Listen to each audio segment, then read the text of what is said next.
OPM seret pilot Susi Air ke zona perang, Panglima TNI marah, Egyanus ngelunjak minta merdeka. Dikira takut, pentolan KKB Papua Egyanus Kogoya malah ngelunjak tolak uang 5 miliar rupiah minta Papua diperdekakan. Hal ini membuat Panglima TNI Jenderal Agus Subianto kerahkan pasukan. Melihat ini, Egyanus malah panik hingga ancam bakal seret Kapten Philips ke zona perang.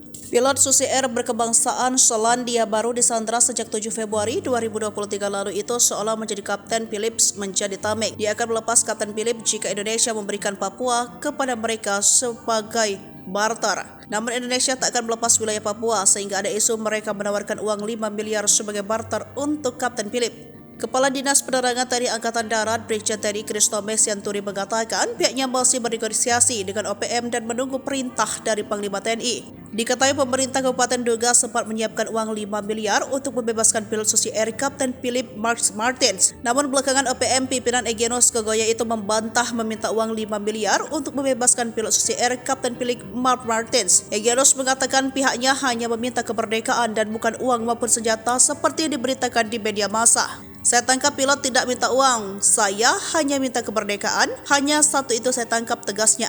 Menurut dia berapa uang yang ditawarkan Indonesia ia tak peduli dan tidak akan diterima. Hanya Papua lepas baru kami akan serahkan pilot, kalau Papua tidak merdeka kami tidak akan serahkan pilot, ujarnya.